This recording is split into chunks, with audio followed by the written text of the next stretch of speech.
Hello अस्सलाम वालेकुम, कैसे हैं आप लोग? ठीक हैं। और आज जो कि लखनऊ सुपर जायंट वर्सेस आपका मुंबई इंडियन का मैच है, जो कि मैच 16 है और लखनऊ के अंदर है और इकाना क्रिकेट स्टेडियम लखनऊ के अंदर।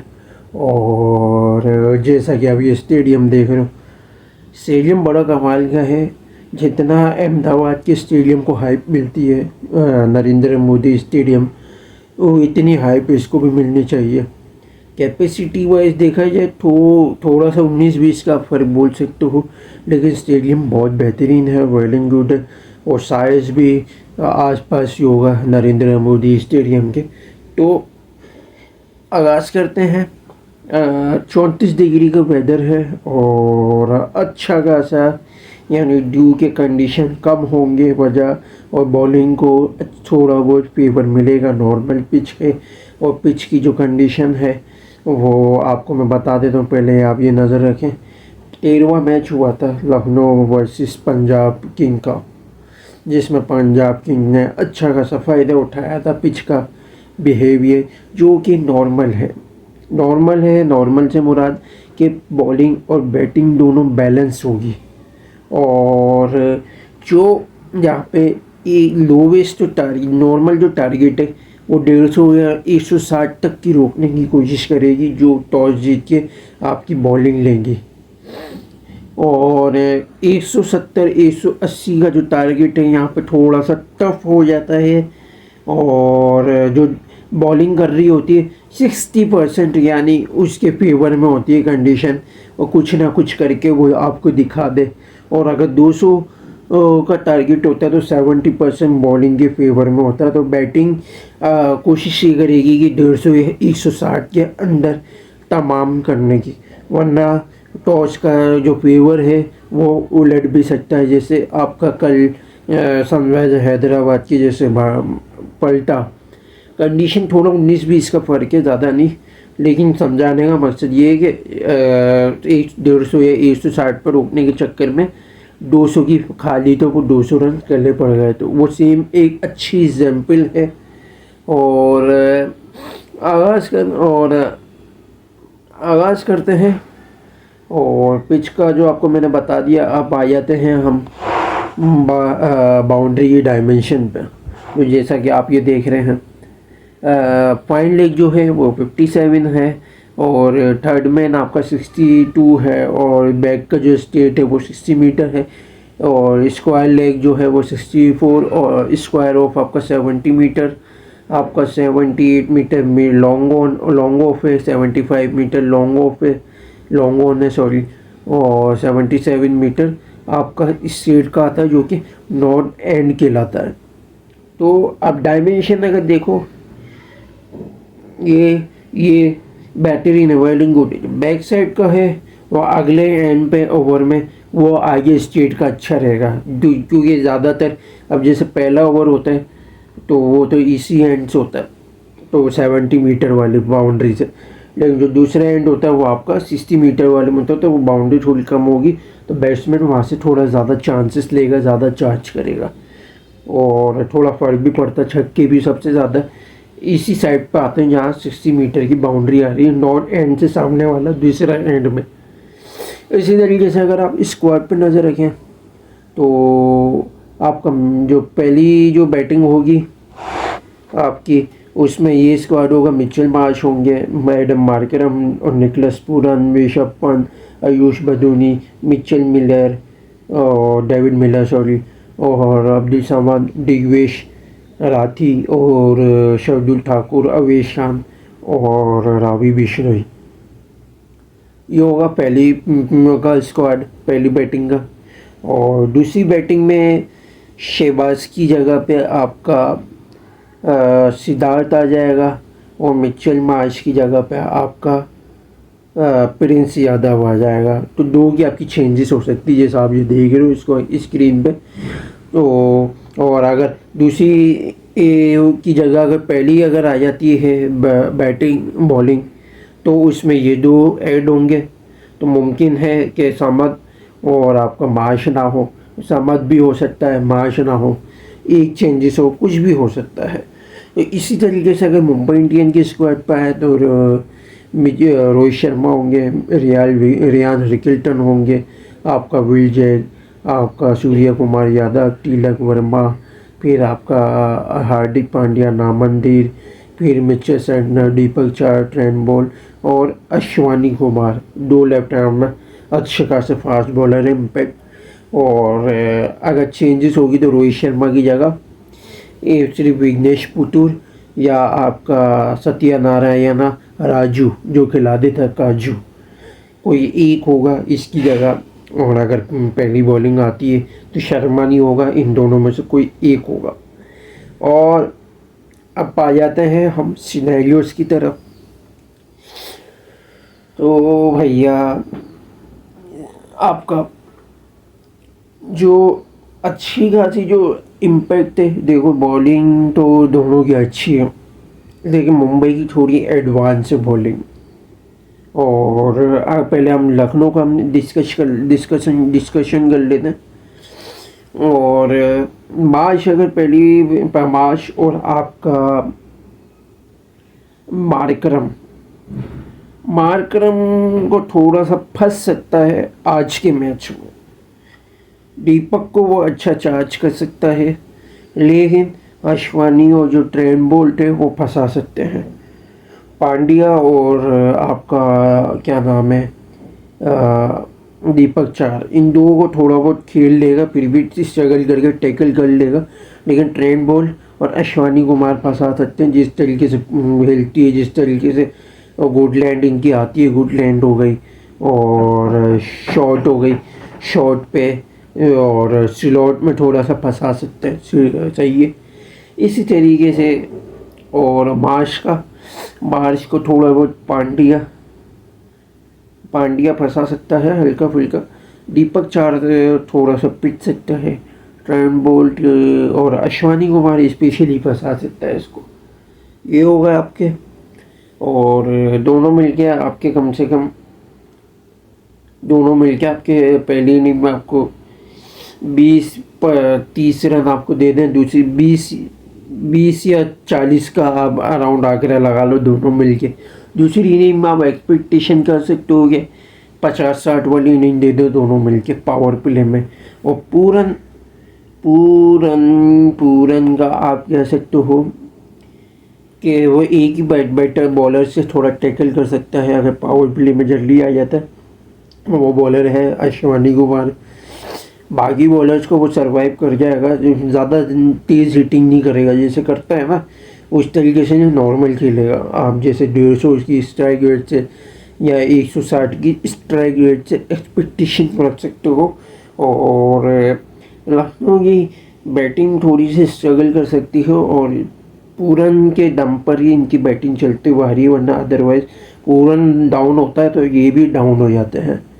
और वो एक ही मैच इन्होंने हैदराबाद के जैसे मारा तो वो पूरन की बैटिंग की बदौलत ही मारा, वरना अदरवाइज अब देखो वो फंसते हुए आ रहे हैं। और इसी तरीके से पंत का तो आप बोल नहीं सकते क्योंकि 27 करोड़ तो आपके डूब गए। वो जिस तरीके से खेलता हुआ आ रहा है वही पंत ऐसे नहीं चलेगा, 10 रन भी नहीं बना रहे 27 करोड़ का, क्या करें भैया, क्या कर रहे हैं। आज ज़रूरी है भाई 20-30 रन मार ले भाई पहली इनिंग में, दूसरी इनिंग में मुमकिन है फंसे थोड़ा बहुत स्पिनर जिसके लीवर के हैं तो मुमकिन है 10-20 भी तू बना ले, क्योंकि आपका मिचेल सेंटनर हो गया आपका और विघ्नेश पुतुर, ये तो कमाल के बॉलर हैं, ये तो फंसा देंगे इसको। फिर आ जाओ बदूनी में, बदूनी आपका 20-30 और दूसरी इनिंग में 30-40 वाली इनिंग दे दे आपको। इसके कैलिबर के पीछे कुछ ना कुछ कर जाएगा जिस कैलिबर के बॉलर हैं सामने। और मिलर फंस सकता है डेथ ओवर में। और जिस तरीके से ट्रेंट बोल्ट और अश्वानी कुमार दोनों थोड़ा बहुत फंसा सकते हैं कटर्स में, स्लोवर्स में, हिटिंग थोड़ा सा कम मिले इसको। पांड्या भी थोड़ा सा फंसा दे इसको, मुमकिन है। और तो ये पहली इनिंग में तो आप 10-20 का आप मार्जिन दे सकते हो, दूसरी इनिंग में मुमकिन है 30-40 भी बना ले। फिर इसी तरीके से नीचे अगर आप आ जाओ समद आपका 20-30 वाली अच्छी तेज़ इनिंग दे सकता है, और दूसरी इनिंग में मुमकिन है 10-20 वाली इनिंग दे। और क्योंकि देखो आखिरी में थोड़ा सा फंस सकते हैं, तो टारगेट चेज में थोड़ा सा मुश्किल होगा। टॉप ऑर्डर वाले अगर अच्छा चल जाते हैं, खेल जाते हैं, तो कुछ ना कुछ कर जाएंगे, अदरवाइज थोड़ा फंसेंगे। बॉलिंग में आ जाओ लखनऊ के, तो शार्दुल ठाकुर और अवेश खान पावर प्ले में डालेंगे। दोनों 2-2 ओवर ही डलवाते हैं, 4 ओवर, उसके बाद तो फिर दिग्विजय आ जाता है। फिर आखिरी का पावर प्ले का आखिरी ओवर भी आपका बिश्नोई से डलवा देते हैं। भाई मैं तो ये बोलूँगा, अवेश खान की जगह आकाशदीप को खिलाओ। क्यों? पिच से सूटेबल देती है, फेवर देती है। शार्दुल के साथ एक पार्टनर जो है ना बैक एंड पे, एक अच्छा पार्टनर आपको मिल जाएगा। आकाश की जिस तरीके से अलाइनमेंट आती है ना, जिस तरीके से ये यू रिलीज होती है इसकी अलाइनमेंट से, वो ऐसे बॉल ऐसे यूँ घूमती हुई ना, अच्छी स्विंग का इम्पैक्ट डालती है पावर प्ले में, जो कि सबसे ज़्यादा अच्छा साइनिंग हो सकती है। लेकिन पता नहीं क्यों नहीं खिला रहे मयांक यादव का, तो मुझे पता नहीं क्यों नहीं खिला रहे। शायद इंजरीज के कंसर्न हो, या कुछ ना कुछ फिजिकल कोई इश्यू हो सकता है, उसकी भी मैं इंशाल्लाह रिसर्च करूँगा, वो आपको बताऊँगा। लेकिन आकाश को खिलाओ यार, लाजमी खिलाओ।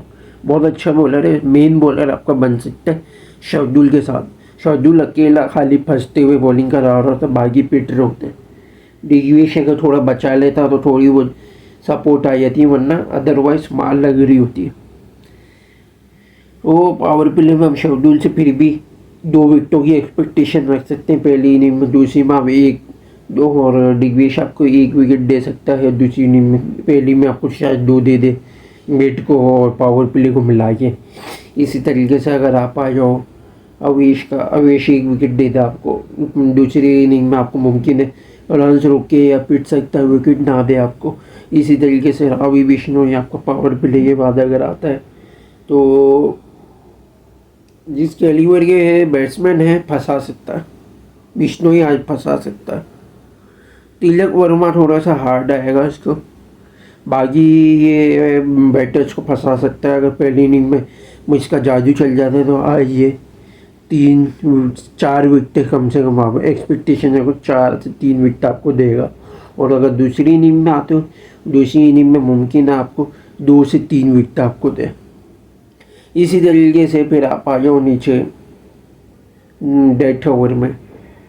प्रिंस यादव तो थोड़ा पिटेगा, 1 विकेट मुश्किल से दे दे, 40 या 39 रन खा सकता है पहली इनिंग में। दूसरी इनिंग में मुमकिन है 35 रन खाए, और रन रोकने में थोड़ा सा कामयाब हो जाए, विकेट आपको ना दे। इसी तरीके से डेथ ओवर में अगर आओ, शार्दुल आपको 1 विकेट दे सकता है पहली इनिंग में। दूसरी में शायद मुमकिन है वो तब भी 1 विकेट दे दे, क्योंकि थोड़ा बहुत अगर हाई टारगेट होगा तो कम से कम फंसा सकता है। लो नॉर्मल टारगेट होगा तो वो सिर्फ रन रोकने में आपके काम आएगा, क्योंकि उसमें बैट्समैन उस तरीके से हिटिंग में चार्जिंग नहीं कर रहे होते जिस तरीके से हाई टारगेट होता है। उसमें हिटिंग मारादारी चल रही होती है, तो उसमें कहीं ना कहीं हाई कैचेस के चांसेस के कंसर्न होते हैं, तो इसलिए वो विकेट दे देता। तो गेम मिला के अगर आप देखो तो मुंबई 6 से लेके 6 विकेटें आपको दे सकता है। लखनऊ पहली इनिंग में 6 ऑल आउट भी कर सकता है, 8 से लेके ऑल आउट तक जा सकता है। दूसरी इनिंग में मुमकिन है आपका कि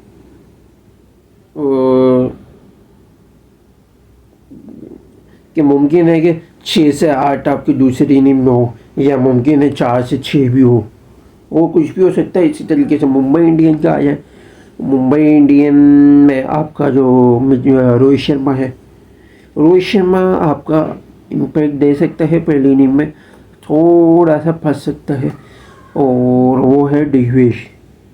बाकी शार्दुल अवेश को तो ये मारेगा, चार्ज अच्छा करता है, और इसके कैलिबर के बैट्समैन बॉलर है, तो ये अच्छी हिटिंग भी ले सकता है।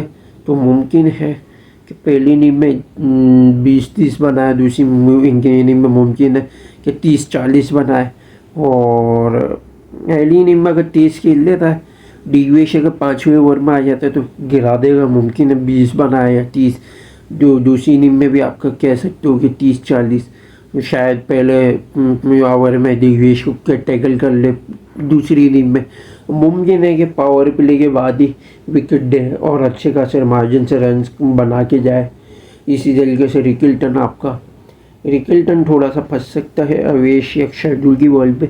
डिविएश भी फंसा सकता है। तो पहली इनिंग में 10-20 का एक्सपेक्टेशन रख, तो दूसरी इनिंग में मुमकिन है 25 से 30 रन आपको बना दे। इसी तरीके से अगर आप आ जाओ नीचे, सूर्य कुमार यादव आपका 20-30 की एक्सपेक्टेशन रख सकते हो, जिसके एलिवर के बैटर है, बॉलर हैं, फंसा सकते हैं स्काई को। तिलक वर्मा आपका मेन जो हाथ है ना मुद्दा, वो आपका चल सकता है।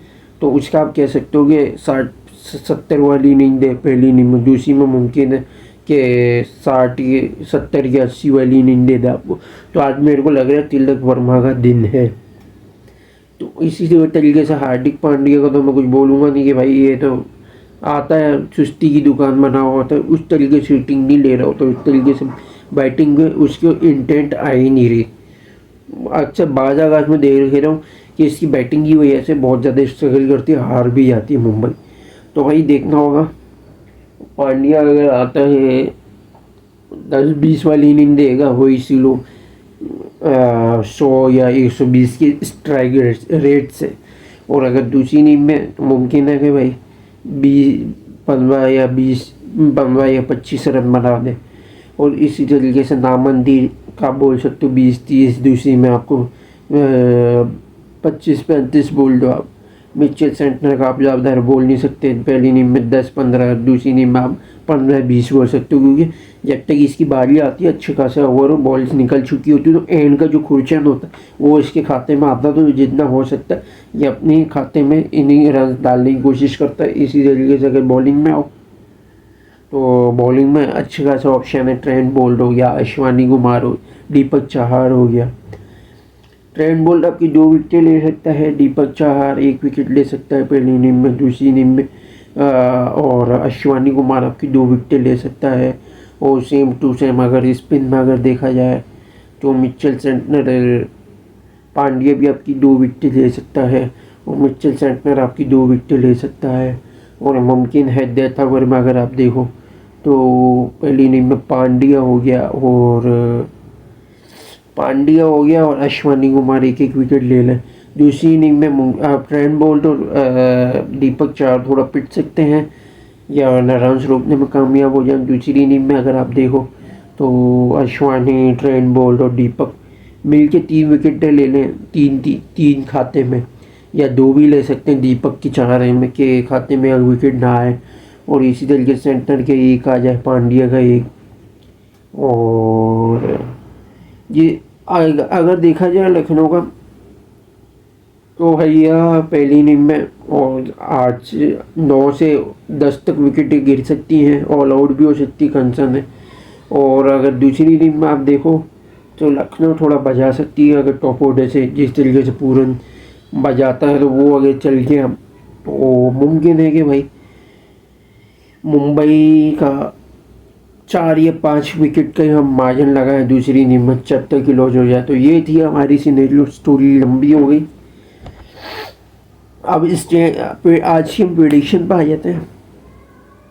200 तक का अगर टारगेट होता है, पहली बॉलिंग लेती है अगर लखनऊ, 200 तक का टारगेट होता है तो आप कह सकते हो कि भाई 70% चांसेस हैं मुंबई इंडियन के, 30% आपके लखनऊ को आ जाएंगे।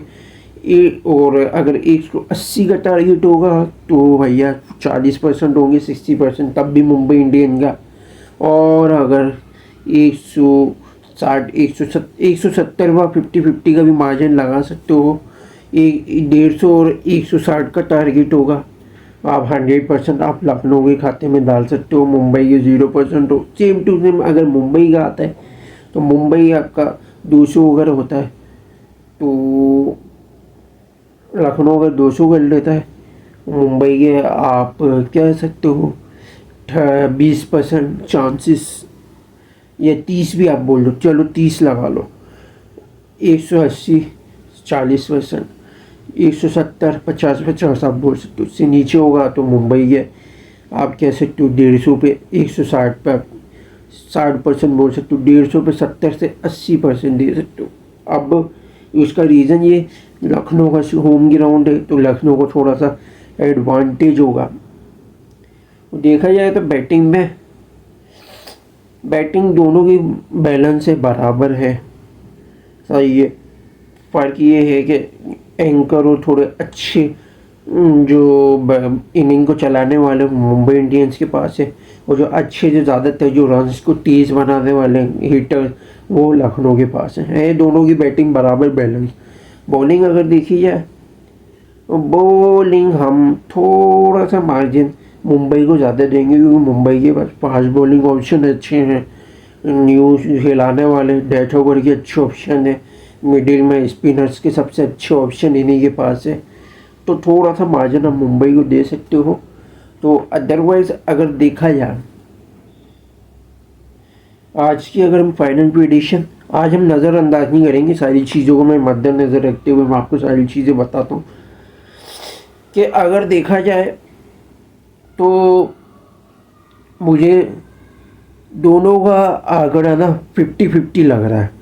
मैं उसका रीज़न आपको बता देता हूँ क्यों।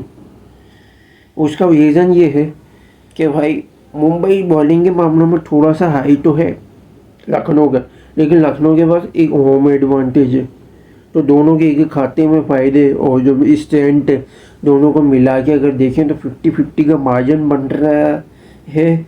और डिपेंड करता है कि अगर हाई टारगेट अगर लखनऊ देती है और लखनऊ को तो वही आपके कह सकते हो कि 100% चांसेस ज़्यादा है लो टारगेट देगी, तो मुंबई के आपके चांसेस ज़्यादा बोल सकते हो सेम टू सेम। अगर मुंबई के अगर आते हो, मुंबई अगर हाई टारगेट देती हो तो लखनऊ के चांसेस मुंबई के मुकाबले में कम होंगे, और अगर सेम और मतलब कम होंगे मुंबई का आप कह सकते हो चांसेस ज़्यादा हैं। तो ये चीज़ें हमने मद्देनज़र रखते हुए आपको बता दी, और यहीं तक आप जुड़े रहिएगा। लाइक और शेयर और सब्सक्राइब जरूर करिएगा, बेल आइकन को जरूर क्लिक कीजिए। थैंक्स टू वॉचिंग वीडियो, अल्लाह हाफिज़। और आखिरी में जाते जाते ये भी बोलेंगे कि जो भी खेलेंगी वो दोनों मिलकर लड़ेंगी, क्योंकि दोनों की कंडीशन ऐसी चल रही है पोजीशन की कि दोनों कहीं ना कहीं आपका टैकल दे सकते हैं, और पोजीशन को अच्छी बनाने के लिए आज अच्छी फाइट आ सकती है। अल्लाह हाफिज़।